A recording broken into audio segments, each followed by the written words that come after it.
Hi, sir. Okay ba ang linya natin? Hi, Weng. Ayun. Good morning. Magandang umaga po sa lahat ng taga-subaybay. Morning Napapatalo po. na si Romel. Hindi ka pumapasok, Asek eh. Kala ko mahirap din ho kayong Oo. hulihin. Parang galunggong rin. Oo. Asek, tanong, Good bakit morning. mahal ang bigas? Mahal. Hindi na Bakit susunod daw. hindi bumababa ang presyo sa mga pamilihan? 60 ang special. Oo. Pareho imported local 60. Special to. Yung regular milled ay 42, sa imported 40 naman sa lokal. Pero Ano po 40. dahilan nito, Asek? Weng and Weng, chinecheck ko ngayon yung base doon sa datos kahapon.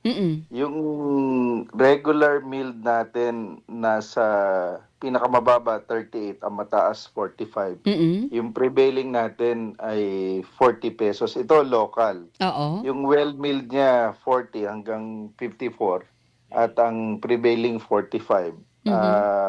Medyo may nakikita tayo na more than 50. Oo. For the longest time, bago itong Pebrero hanggang January, talagang nasa 40 hanggang 45.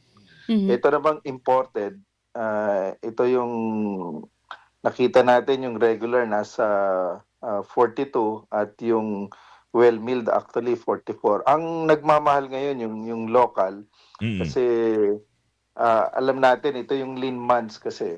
January hanggang February, yun yung lean months. Kaya meron tayong pumapasok na imported. Yung pumasok na hanggang January 22, wala lang ako updated data, Opo. ay nasa 248,000 metric tons. At inaasahan natin na mga 300 yung pumasok ng January at yung February, madadagdagan pa ng additional na 300,000 metric tons to supplement yung requirement natin ng local.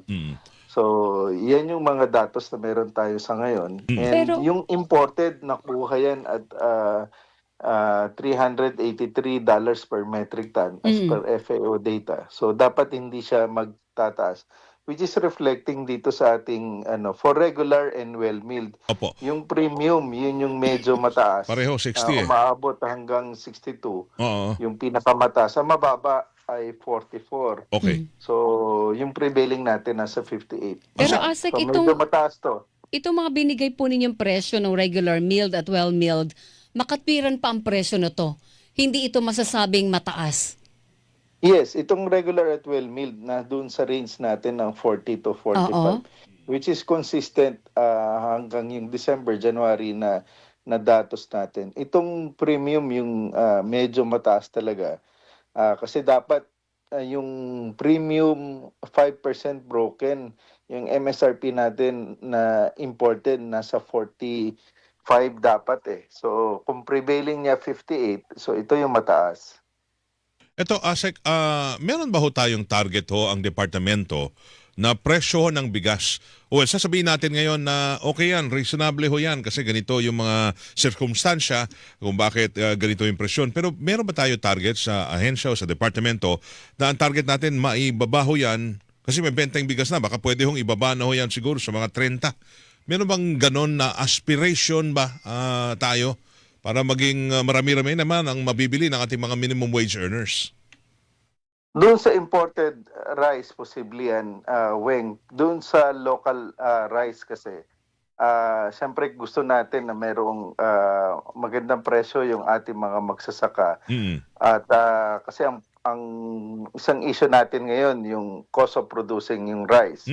Kasi yung ating datos galing sa PhilRice, nasa 15 pesos per kilo ng sariwa yung cost of production. Kaya kailangan talaga ay kumita yung ating mga magsasaka. So yung bilihan na hanggang 21 pesos, sana, yun yung prevailing ngayon eh. Yun yung nakikita natin na farm gate price. Pero, Yeah. So yun yung, kung titingnan natin, yung 40 hanggang 45 na presyo ng regular at well milled, makatwiran yun for regular and well milled for local rice natin. Pero yung imported na 58, yun yung medyo Mahal mataas. yun. Makatwiran. Depende doon sa presyo sa international market. Ako pag nakakarinig ako partner ng mga imported na pumapasok sa isipan ko, marami nakikinabang dyan. Ngayon, hindi ba pwede na talagang mabawas-bawasan na yung importation kung yung mga lean months na yan, pwede mo nating mapunan na marami tayong supply para mapunan yung mga lean months na yon. Yun, pasensya na ho kayo. Medyo nakaka-desperado na ho talaga na talagang yung presyo ng bigas, yan na lamang ang pwedeng magpabusog sa ating mga kababayan, hindi pa ho nila na mabibili ho ng sapat. Marami pa rin ho nagugutom, marami pa rin mahirap. Alam ko, baka beyond your control na rin ho siguro yan, pero yung cost of production, anong mga pwede pa ho nating gawa dyan para ho mas mapababa pa at ang local rice natin ay talagang maging affordable?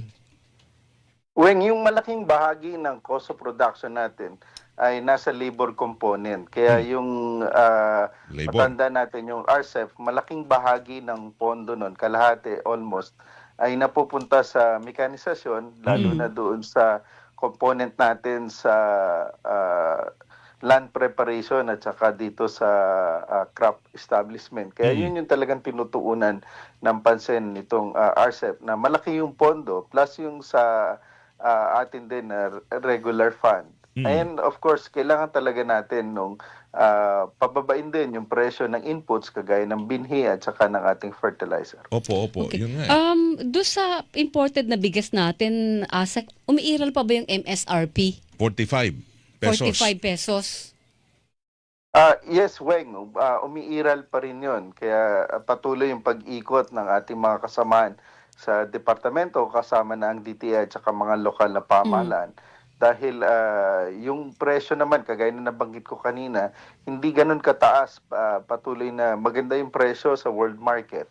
And that should be reflected doon sa presyo sa dito sa merkado. Kaya pag minsan lang, dahil mataas yung presyo noong farm gate, ginagamit nila yon na basihan para taasan din yung presyo ng imported, which should not be the case.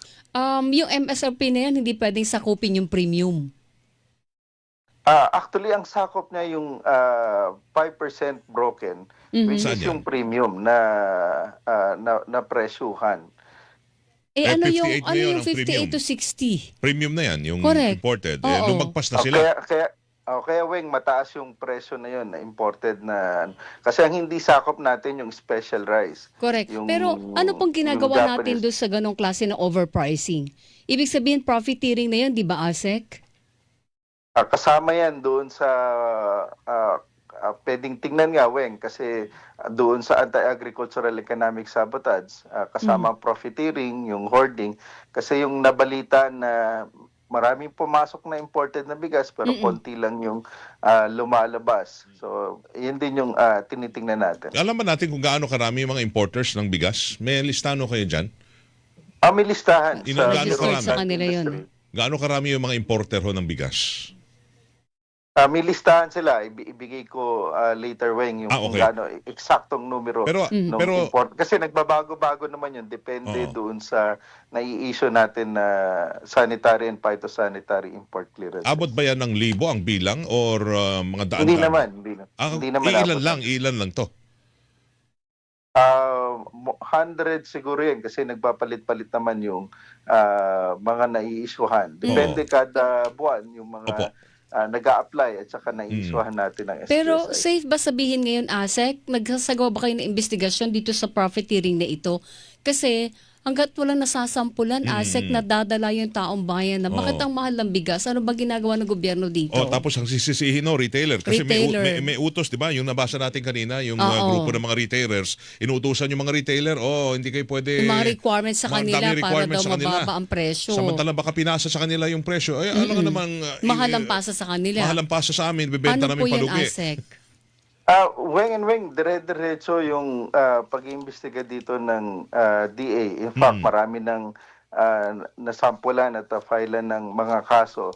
At makakaasa kayo, lalo na yung ating inspectorate office, patuloy yan na nakikipag-coordinate sa mga offices na kasama doon sa council ng Anti-Agricultural Economic Sabotage Opo. Council na tumitingin dito. Pasensya na po, ASEC. Gusto ko lang malaman, ilan na yung nasampahan natin ng kaso ng mga profiteers? Again, wala lang akong exact na hawak na datos ngayon. But I will share it kung... pero meron na yun. Actually, pati yung mga smuggled items, more than 5 billion na yung na ano nila, na operate nila. Okay, so binabantayan niyo po ang merkado laban dito sa mga profiteers na ito. Yes, of course. Okay. Okay, lalo na yung mga importers kasi Oo. nasa kanila ang susi ng lahat eh. Di ba? Totoo. Pagkatapos sa kanila, saan-saan pa bang kamay dumadaan kaya nagmamahal pagdating mo sa pamilya. Correct, oo. Asek, Asek, maraming thank you. salamat sa oras. Good morning. Salamat. Andyan kayo sa Good morning. nagbabantay, ha? Maraming Thank you. salamat ulit. Weng, Thank Weng, bubuhay you. kayo. Good morning. Thank Mabuhay you po. Asek Arnel de Mesa, Department of Agriculture spokesperson. Sabi ng texter si Hilingan, walang Pinoy.